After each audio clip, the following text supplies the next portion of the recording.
Nama saya Tizi, saya kelas 4, saya pernah memenangkan lomba busana, lomba menari, lomba matematika. Cita-cita saya menjadi ustazah atau guru ngaji. Nama saya Fatan, hobi saya membaca buku. Cita-cita saya menjadi polisi, menangkap pencuri. Nama saya Larissa Akwina, hobi saya mewarnai.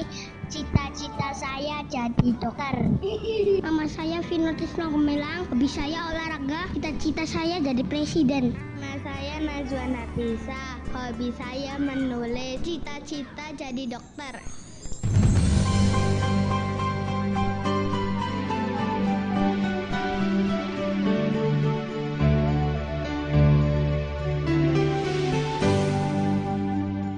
Sekecil apapun kebaikan, prestasi, dan cita-cita yang pernah dilakukan anak, maka berilah ia pujian. Karena pujian itu akan membuatnya berbesar hati dan bersemangat untuk berbuat sesuatu yang lebih baik lagi.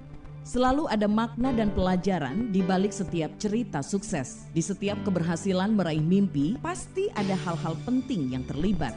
Kombinasi antara kerja keras dan motivasi kuat biasanya akan mempermudah anak untuk meraih impian besar yang mereka inginkan.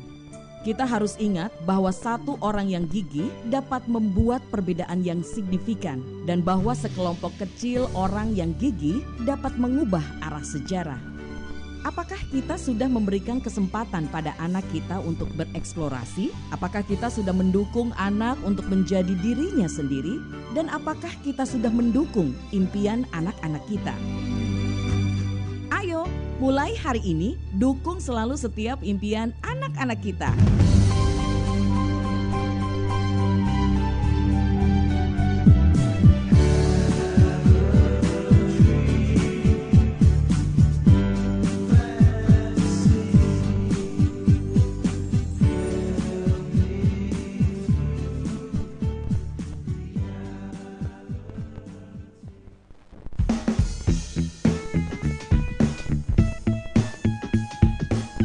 97,5 RRI Pro 2 FM Suara Kreativitas.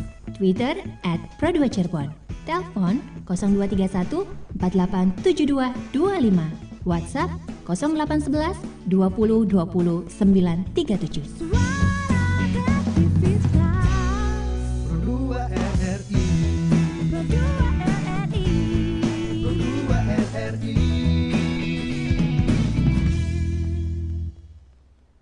Indonesia,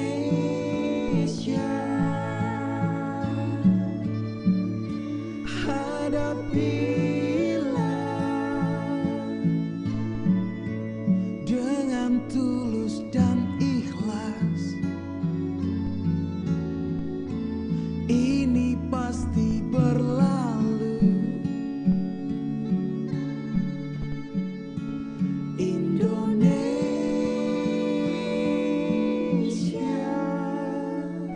Wujud apresiasi kami kepada dokter, juru rawat, relawan, TNI, Polri, dan semua pejuang kemanusiaan di garda terdepan yang menghadapi pandemi COVID-19.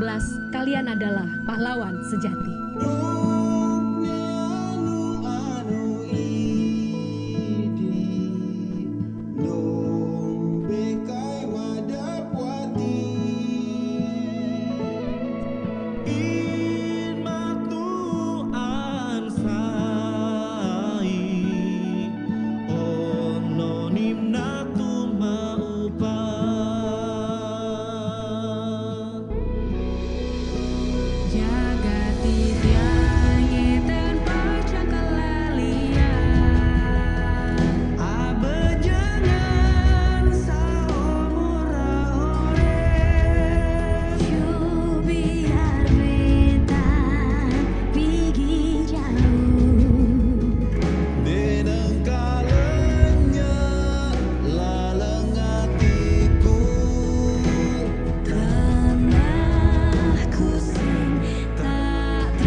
Pertiwi memanggil belajar di RRI Pro 2 FM.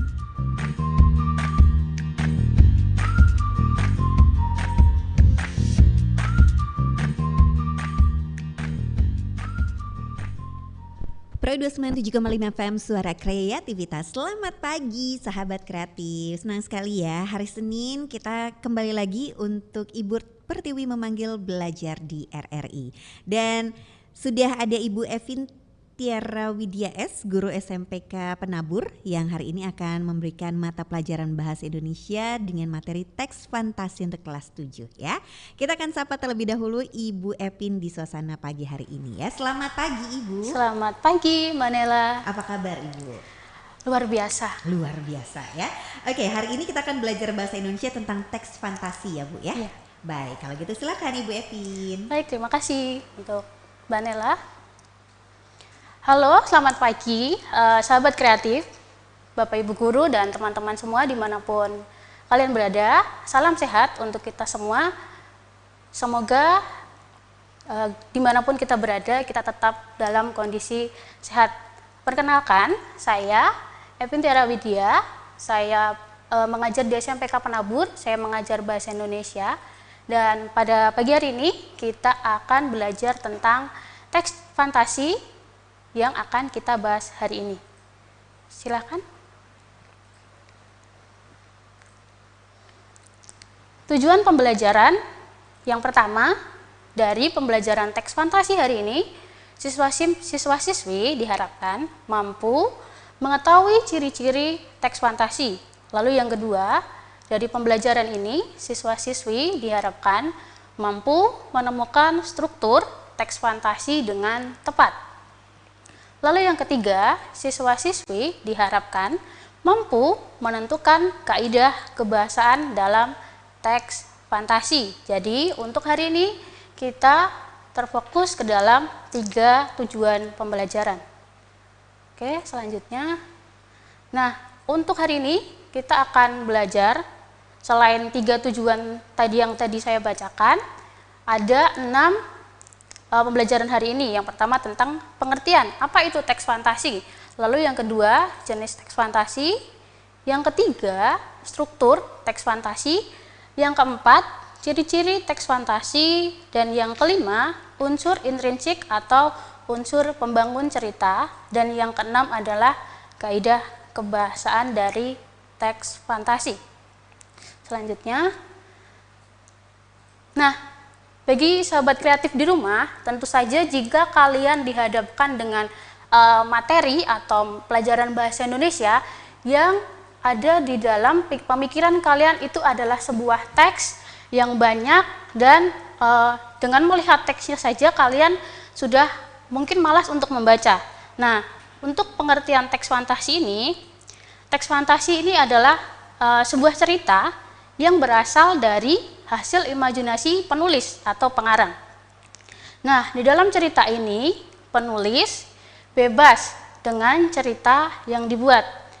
Jadi, untuk sahabat kreatif di rumah, jika kalian mempunyai ide untuk menuliskan cerita fantasi, tuliskan saja cerita atau ide kalian secara keseluruhan atau bebas tanpa ketentuan dan syarat-syarat yang ditentukan. Oke, selanjutnya. Nah, berbicara teks fantasi, sangat banyak sekali hasil dari teks fantasi atau cerita fantasi yang sekarang diangkat menjadi sebuah film atau tayangan di YouTube ataupun di TV. Nah, sekarang saya mempunyai contoh sekian banyak cerita fantasi yang diangkat menjadi sebuah film. Di sini ada beberapa contoh. Tentu saja sahabat kreatif di rumah tahu dari salah satu dari contoh yang ada di layar. Di antaranya ada Harry Potter, ada Finding Dory, ada Atlantis. Nah, beberapa contoh cerita fantasi yang ada di layar kalian ini adalah karya anak bangsa. Di antaranya ada Ricky Hino yang tayang pada tahun 2020 sekarang, ada Atlantis 2, ada Adit Sopojarwo, ada Surabaya, ada Night Chris, lalu Yang paling sering kalian lihat di televisi maupun di YouTube adalah Kiko. Oke, pasti sahabat kreatif di rumah sering menonton tayangan-tayangan atau cerita fantasi yang sudah difilmkan. Oke, selanjutnya. Nah, sebelum kita belajar teks fantasi terlalu dalam, di sini saya mempunyai dua tokoh yang sangat namanya sudah besar di dalam dunia teks fantasi. Yang pertama, di sini ada J.K. Rowling. Kalau sahabat kreatif datang ke sebuah toko buku, pasti nama J.K. Rowling ini tidak asing lagi bagi kita. Nah, J.K. Rowling ini adalah penulis dari serial buku berseri Harry Potter. Nah, J.K. Rowling ini yang kita ketahui adalah seorang ibu rumah tangga. Dia bekerja sebagai peneliti dan sekretaris di bahasa.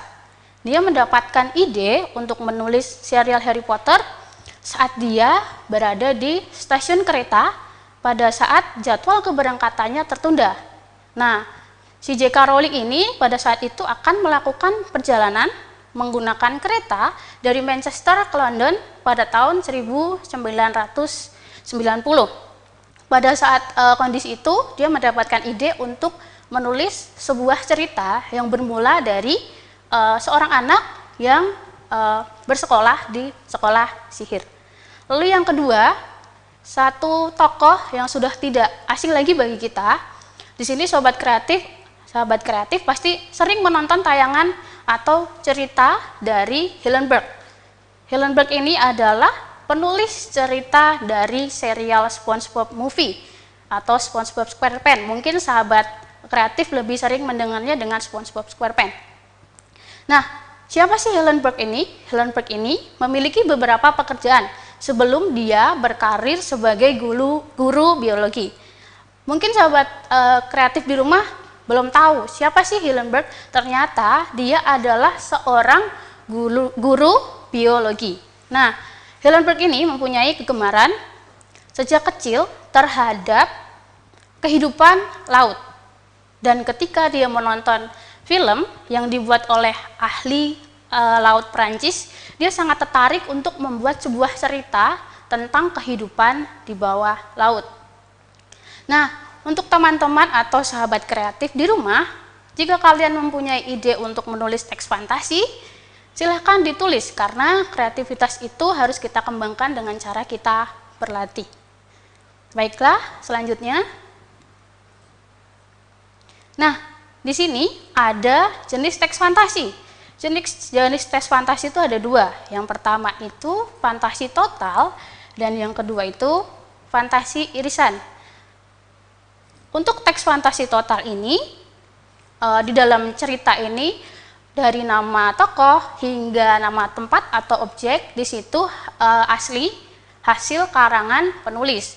Lalu untuk fantasi irisan itu nama tempat yang ada di dalam cerita itu ada di dunia nyata. Oke, selanjutnya. Nah, ini ada sedikit penjelasan tentang fantasi total.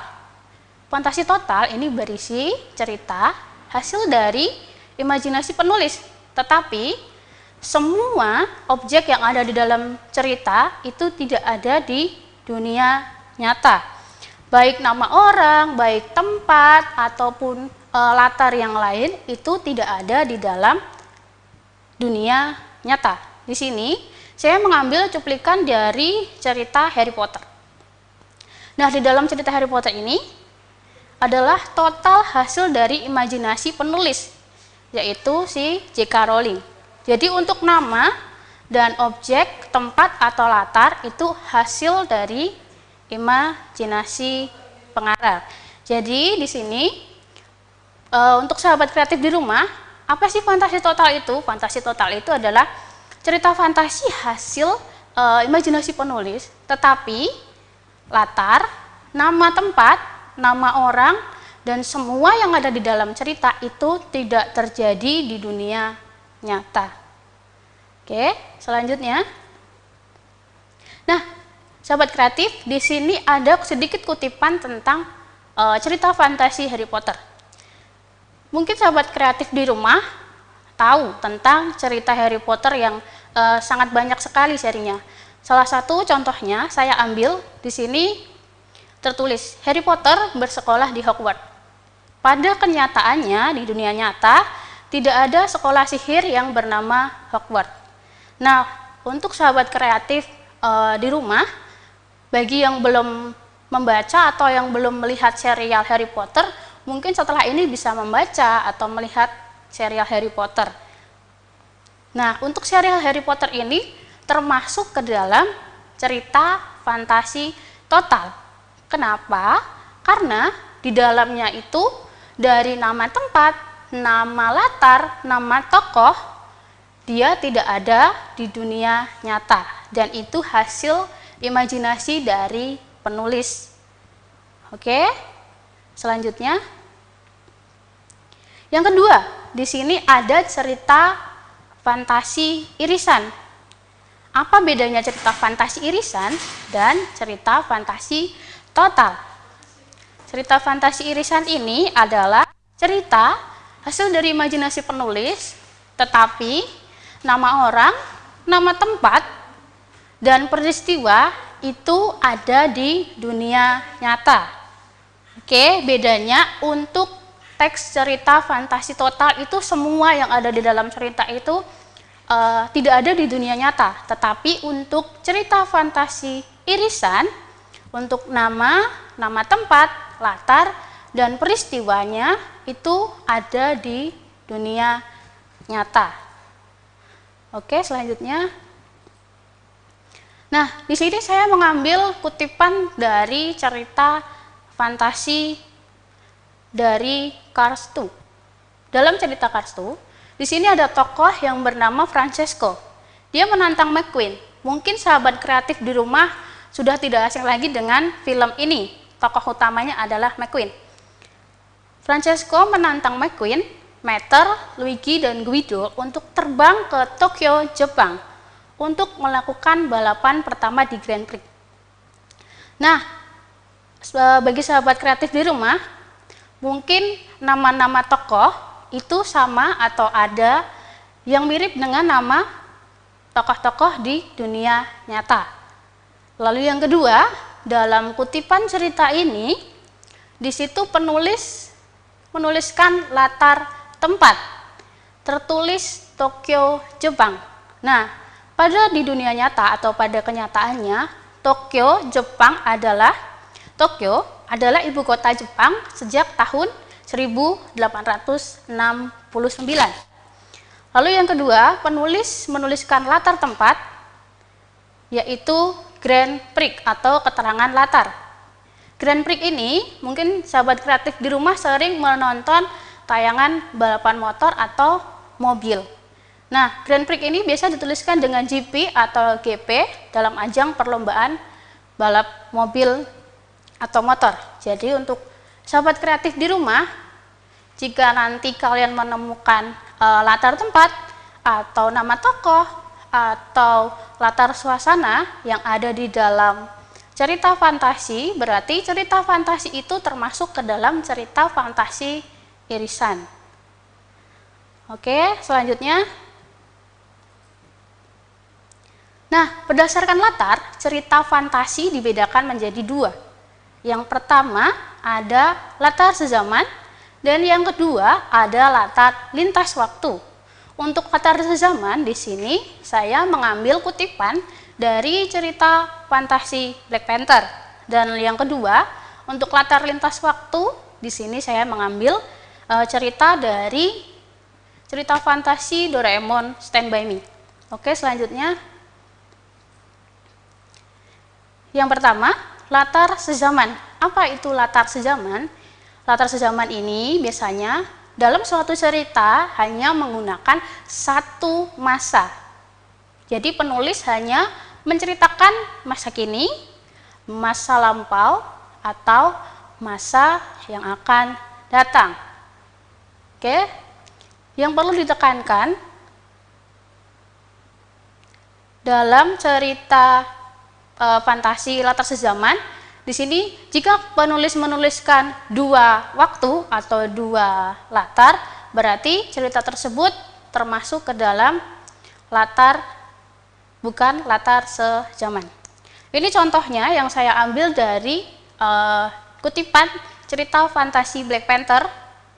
Di sini tertulis ribuan tahun yang lalu, 5 suku di Afrika berperang dalam memperebutkan sebuah meteor yang mengandung vibranium di dalamnya.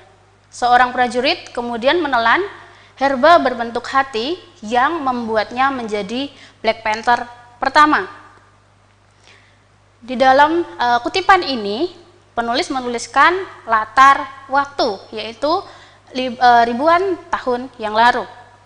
Berarti di sini penulis menggunakan keterangan waktu latar sejaman. Oke, selanjutnya. Yang kedua, di sini ada latar lintas waktu. Dalam sebuah cerita, hasil imajinasi penulis yang menggunakan 2 latar waktu yang berbeda. Misalnya, penulis menceritakan masa sekarang dan masa pada zaman prasejarah, atau masa sekarang dan masa 50 tahun mendatang. Nah, contohnya ini saya ambil kutipan cerita fantasi dari Doraemon Stand By Me. Oke, selanjutnya. Nah, dalam cerita Doraemon Stand By Me, mungkin sahabat kreatif di rumah seringkali melihat tayangan Doraemon yang banyak sekali serinya, tapi saya mengambil cerita final dari Doraemon Stand By Me. Di sini menceritakan Sewashi memberikan bocoran akan seperti apa masa depan Nobita. Jika Nobita terus menjalani kehidupan yang malas seperti ini. Nantinya, Nobita akan menikahi adik perempuan Giant, yaitu Jaiko, dan membuat Nobita dalam situasi ekonomi yang sulit. Nah, perlu sahabat kreatif ketahui, Sewashi ini adalah cicit buyut Nobita. Sewashi ini mengatakan kepada Doraemon atau teman robot Nobita, dia memberikan hasil ramalannya kepada Doraemon. Jika nanti Nobita terus-terusan bermalas-malasan, misalnya dia tidak mau belajar dan dia tidak mau berlatih untuk mendapatkan masa depan yang bagus. Nah, Sewashi memberikan ramalannya jauh sebelum Nobita lahir di dunia. Nah, bagi sahabat kreatif di rumah yang belum mengetahui cerita lengkap tentang Doraemon Stand By Me, nanti bisa dicari seperti apa ceritanya, dan bisa juga dilihat apakah cerita Doraemon Stand By Me ini masuk ke dalam dua latar, maksudnya latar sekarang dan masa yang akan datang. Oke, selanjutnya. Nah, bagian C, di sini saya akan membahas tentang struktur teks fantasi. Dalam struktur teks fantasi, di sini ada 4. Orientasi itu biasanya disebut juga dengan tahap pengenalan tokoh atau pengenalan latar tempat. Lalu untuk komplikasi, di sini biasanya disebut juga dengan tahap permasalahan atau munculnya permasalahan. Lalu C, di sini ada resolusi, biasanya juga disebut dengan tahap penyelesaian permasalahan. Lalu yang terakhir ada koda. Koda ini biasanya disebut dengan tahap penutup atau amanat. Oke, selanjutnya. Nah, pada struktur cerita fantasi, yang pertama ada orientasi. Orientasi yaitu di mana pengarang atau penulis memberikan pengenalan tentang tema, tokoh, dan sedikit alur cerita kepada pembaca. Lalu yang kedua, itu ada komplikasi. Komplikasi yaitu bagian yang terjadi permasalahan yang mulai muncul dari awal cerita hingga puncak permasalahannya. Nanti kita akan sedikit menganalisa sedikit tentang sebuah cerita menggunakan struktur cerita fantasi. Baiklah, selanjutnya. Nah, pada bagian ketiga di sini ada resolusi. Pada bagian ini merupakan penyelesaian dari permasalahan atau konflik yang sedang terjadi dalam cerita. Lalu yang keempat, koda atau biasa disebut juga dengan penutup atau amanat. Bagian ini merupakan penutup dari cerita fantasi. Nah, pada koda ini biasanya penulis atau pengarang menyampaikan amanatnya secara tertulis atau tersirat. Baiklah, nanti di bawahnya kita akan mencoba menganalisis suatu cerita menggunakan struktur teks fantasi. Baiklah, selanjutnya. Nah, kali ini saya mengambil kutipan cerita yang berjudul Cinderella. Cerita fantasi yang berjudul Cinderella. Mungkin sahabat kreatif di rumah sudah sering melihatnya, sudah sering membacanya, mungkin sudah berkali-kali melihat. Nah, pada cerita fantasi Cinderella kali ini, saya akan menganalisis pada tahap orientasi, di mana tahap orientasi itu adalah tahap pengenalan tempat atau latar dan tahap pengenalan tokoh. Bisa dilihat pada kalimat pertama, di situ penulis menuliskan pada zaman dahulu di sebuah kerajaan. Nah, penulis menuliskan latar tempat, yaitu latar tempat dan waktu, dengan menuliskan pada zaman dahulu, di mana pada zaman dahulu itu adalah keterangan waktu. Lalu di sebuah kerajaan, di situ adalah keterangan tempat. Selanjutnya kita bisa lihat di kalimat kedua dan kalimat ketiga. Di situ tertulis, tinggallah seorang anak perempuan yang sangat cantik dan baik hatinya. Ia tinggal bersama kedua kakak dan ibu tirinya.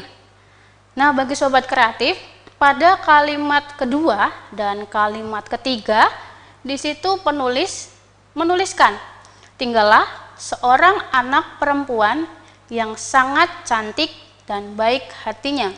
Di situ penulis memberikan ciri-ciri tokoh yang ada dalam cerita itu. Lalu untuk kalimat ketiga, penulis menuliskan ia tinggal bersama kedua kakak dan ibu tirinya. Pada kalimat ketiga ini, penulis memberitahu dalam cerita fantasi Cinderella itu ada 3 tokoh, bahkan lebih, karena ini hanya cuplikan dari cerita Cinderella. Jadi untuk teman-teman atau sahabat kreatif di rumah, nanti bisa membaca lagi cerita fantasi Cinderella. Nanti kalian juga bisa melihat apakah di dalam teks itu penulis menuliskan latar tempat dan latar waktu, atau menyebutkan tokoh-tokoh yang ada di dalamnya. Jadi bagi sahabat kreatif di rumah, tahap orientasi itu adalah tahap di mana penulis memperkenalkan tokoh yang ada di dalam cerita tersebut dan memperkenalkan latar tempat dan waktu. Baik, selanjutnya. Nah, pada tahap komplikasi adalah tahap di mana permasalahan dari sebuah cerita atau konflik dari sebuah cerita itu mulai muncul atau mulai ada. Di sini cuplikan dari atau kutipan dari cerita fantasi Cinderella. Di sini tertulis, suatu hari ada sebuah undangan pesta dansa dari istana untuk semua gadis. Gadis yang beruntung dapat menikah dengan pangeran yang sangat tampan. Ibu dan kedua kakak tirinya sangat senang mendengar kabar tersebut. Walaupun Cinderella sudah memohon, ibu dan kakak tirinya tidak mengizinkan dia datang ke pesta. Nah, tahap komplikasi ini adalah tahap di mana permasalahan mulai muncul.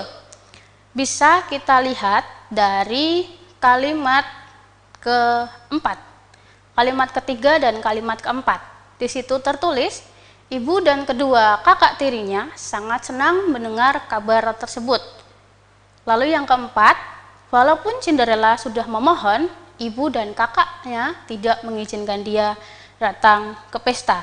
Nah, pada kutipan cerita kali ini, konflik atau masalahnya adalah Cinderella sudah memohon kepada ibu dan kakak tirinya untuk memberikan izin supaya dia bisa datang ke pesta dansa. Tapi ternyata ibu dan kakak tirinya tidak mengizinkan dia datang ke pesta dansa. Baiklah, selanjutnya. Nah, di sini ada tahap resolusi. Pada tahap resolusi ini adalah tahap di mana penyelesaian masalah atau penyelesaian konflik. Di sini ada dua. Yang pertama, kutipan ceritanya, dari dalam kamar tiba-tiba ada cahaya yang sangat terang dan suara gemuruh di sampingnya. Muncullah ibu peri yang sangat baik hati. Ibu peri yang akan menolong Cinderella untuk pergi ke pesta dansa. Nah, sahabat kreatif di rumah, pada paragraf yang pertama, di situ tahap resolusinya ada pada kalimat ketiga, yaitu ketika Cinderella tidak diizinkan datang ke pesta dansa, ternyata di situ ada ibu peri yang akan menolongnya pergi ke pesta dansa. Lalu pada paragraf kedua, yaitu tertulis suatu pagi, pangeran dan para prajuritnya pergi dari rumah ke rumah untuk mencari kaki yang cocok dengan sepatu kaca tersebut. Ia mencari sampai ke pelosok negeri untuk mencocokkan sepatu kaca. Namun, tidak ada dari mereka yang cocok. Ketika prajurit dan pangeran itu bertemu dengan Cinderella, lalu dia mencoba sepatu itu. Dan ternyata sepatu kaca tersebut sangat cocok dengan kaki Cinderella. Nah, sobat kreatif di rumah, di sini pada paragraf kedua, kalimat resolusinya ada pada kalimat terakhir. Ternyata sepatu kaca tersebut sangat cocok dengan Cinderella. Baiklah, selanjutnya. Nah, pada tahap koda. Tahap koda ini adalah tahap penutup atau tahap penyelesaian. Biasanya juga disebut dengan tahap amanat. Di sini ada kutipan cerita fantasi Cinderella. Cinderella berubah menjadi putri dengan memakai gaun yang sangat indah. Pengawal langsung membawa Cinderella ke istana. Sesampainya ia di istana, pangeran menyambutnya dengan gembira dan tersenyum. Nah, dari kutipan cerita fantasi Cinderella di atas, kita dapat melihat atau dapat menyimpulkan bahwa amanat atau pesan moral yang disampaikan dari cerita Cinderella ini adalah berbuat baik, rajin, serta bersyukur akan mendatangkan kebahagiaan dan rezeki dari jalan yang tidak kita sangka. Nah, sahabat kreatif di rumah, biasanya tahap koda atau amanat ini disampaikan penulis atau pengarang secara tertulis atau secara lisan. Untuk secara tertulis, biasanya pesan itu ada di dalam sebuah cerita. Jika pesan itu disampaikan secara lisan, maka setelah kita membaca, secara tidak langsung kita mendapatkan amanatnya atau nilai moral dari cerita tersebut. Baiklah, selanjutnya bagian D tentang ciri-ciri teks fantasi. Nah, bagi sahabat kreatif yang di rumah, jika kalian ingin mencari teks fantasi atau cerita fantasi, seperti apa ciri-cirinya? Yang pertama, dalam sebuah cerita fantasi atau teks fantasi, tentu saja ada keajaiban. Ceritanya misterius dan ada keanehan yang tidak ada di logika manusia. Lalu yang kedua, ide ceritanya terbuka dan tidak dibatasi oleh realitas yang ada dalam kehidupan nyata. Mungkin dalam cerita fantasi itu tidak ada kaitannya dengan kehidupan di dunia nyata, tapi ada juga cerita fantasi yang mempunyai kaitan dengan dunia nyata. Lalu yang ketiga, menggunakan berbagai latar, bisa lintas ruang dan lintas waktu. Seperti tadi yang kita bahas tentang cerita Doraemon Stand By Me. Di situ menceritakan masa sekarang dan menceritakan masa yang lampau atau masa lalu. Yang nomor 4, di situ terdapat tokoh unik atau tokohnya mempunyai keunikan. Bahkan bisa dikatakan tokohnya mempunyai suatu kesaktian. Dan yang kelima, ciri-ciri teks fantasi yaitu bersifat fiksi atau tidak nyata. Baiklah, selanjutnya. Nah, bagi sahabat kreatif di rumah, mungkin jika kalian mendengar unsur intrinsik, pasti di kepala kalian, di pikiran kalian terlintas tentang cerpen atau novel. Nah, kali ini saya akan membahas unsur intrinsik cerita fantasi. Di sini ada 7. Yang pertama ada tema, ada tokoh, latar, gagasan, penokohan, amanat, dan alur. Baiklah, selanjutnya kita akan bahas. Nah, yang pertama, di sini ada tema. Tema itu merupakan gagasan utama yang mendasari sebuah cerita. Jadi, jika sahabat kreatif di rumah ingin membuat suatu cerita fantasi, kalian harus membuat suatu gagasan utama dari sebuah cerita. Setelah kalian menuliskan gagasan utama, kalian setelah itu bisa mengembangkan gagasan utama itu menjadi sebuah cerita. Lalu yang kedua, ada alur atau plot. Alur atau plot merupakan rangkaian kejadian yang membentuk suatu cerita. Jenis alur ada 3, yaitu alur maju, alur mundur, dan alur campuran. Biasanya untuk alur maju sendiri menceritakan masa sekarang ke masa yang akan datang. Lalu untuk alur mundur menceritakan masa sekarang ke masa lampau atau zaman dahulu. Lalu yang terakhir ada alur campuran. Alur campuran ini menceritakan masa sekarang, masa lampau, dan masa yang akan datang. Lalu yang ketiga, di sini ada latar atau setting. Latar atau setting merupakan waktu dan tempat terjadinya suatu peristiwa yang ada di dalam cerita. Nah, latar sendiri dibagi menjadi 3, yaitu latar waktu, latar tempat, dan latar suasana. Untuk latar waktu sendiri, biasanya penulis itu menuliskan dengan menggunakan misalnya ketika matahari berada di atas atau ketika matahari berada di ufuk timur atau barat. Lalu untuk latar tempat, biasanya di dalam cerita fantasi, latar tempatnya ini berada di alam. Bisa di hutan atau bisa di taman. Biasanya yang ada di cerita fantasi itu. Lalu untuk latar suasana sendiri, biasanya latar suasana ini tergambar dari dialog antar tokoh atau sudah dituliskan penulis dalam cerita. Baik, selanjutnya.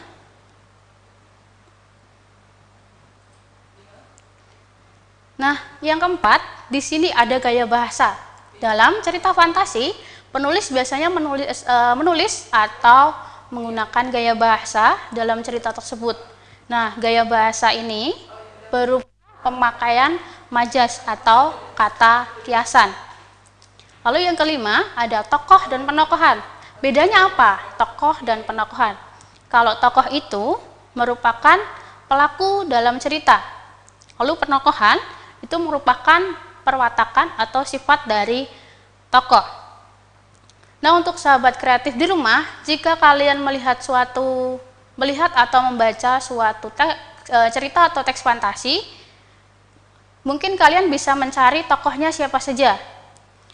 Ada tokoh A, tokoh B, tokoh C, atau bisa menyebutkan namanya.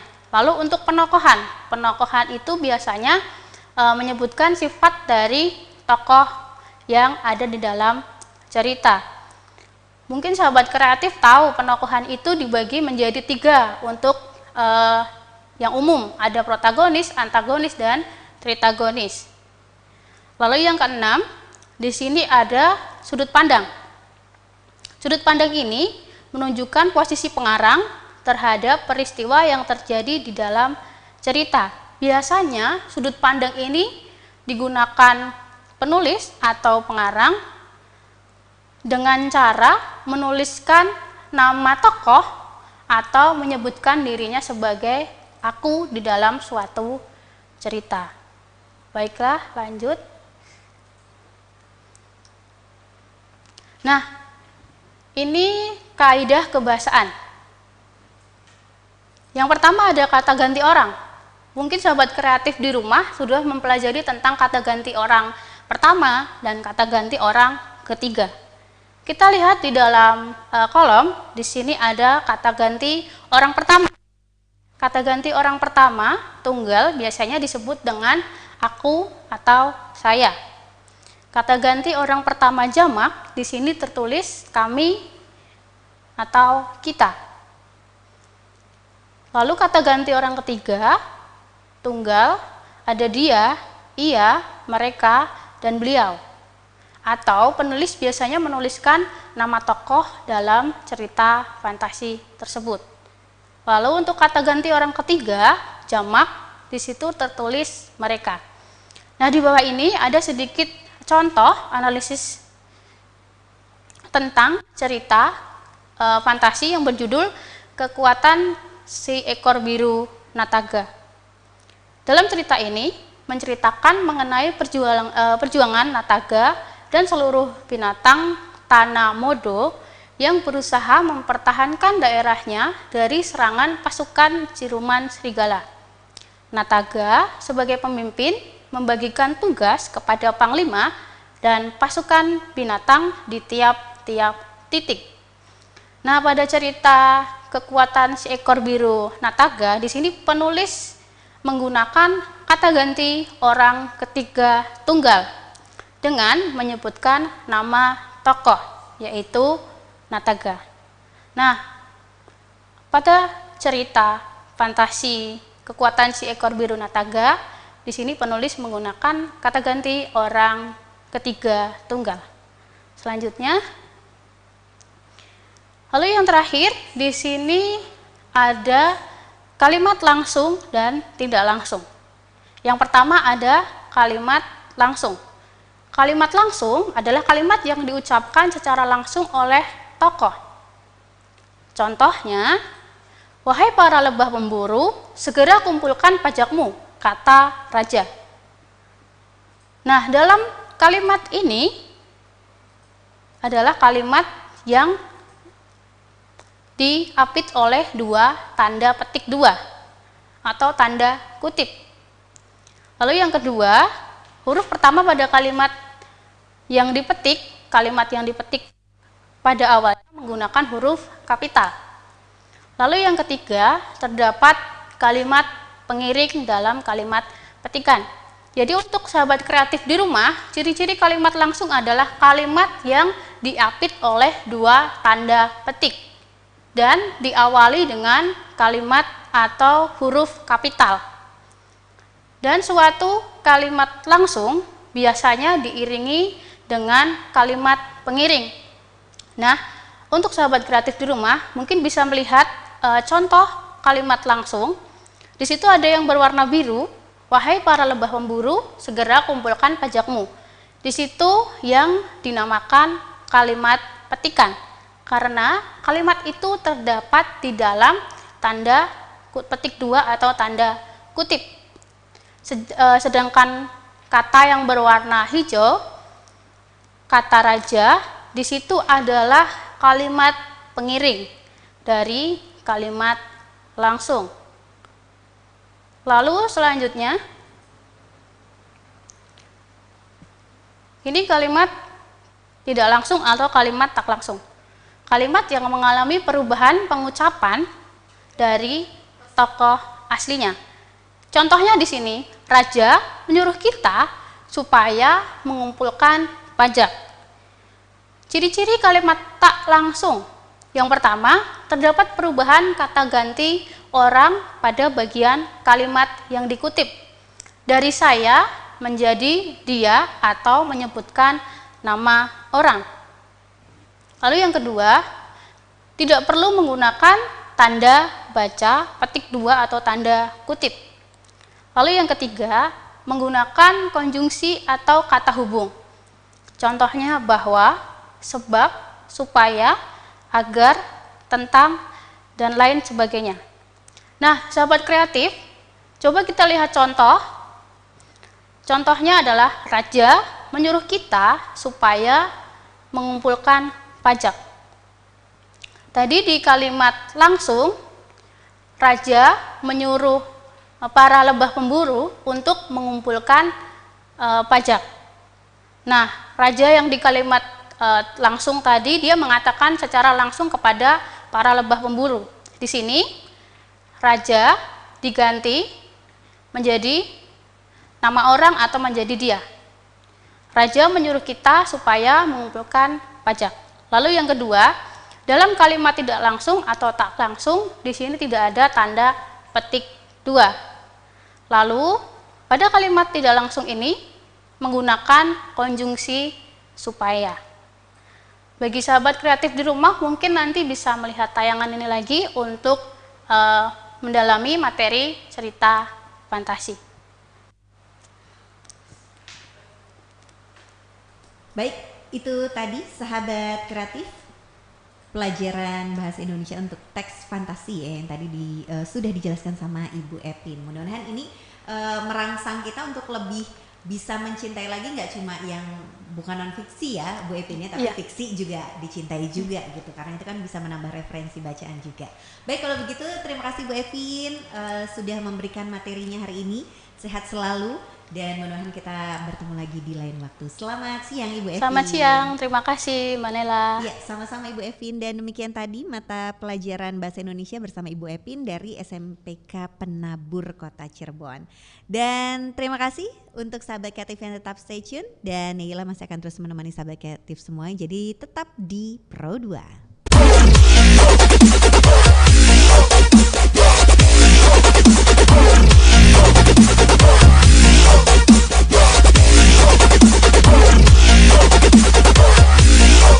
Ibu Pertiwi memanggil belajar di RRI Pro 2 FM.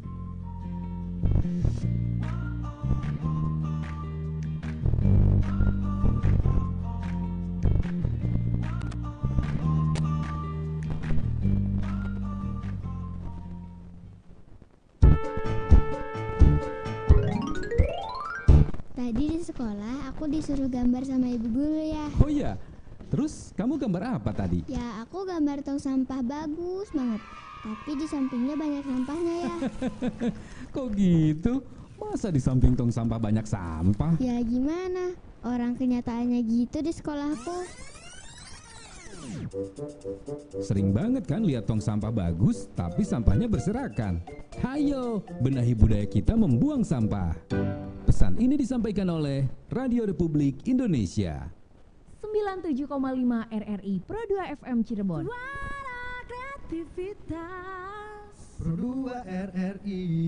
Pro 2 RRI. Pro 2 RRI.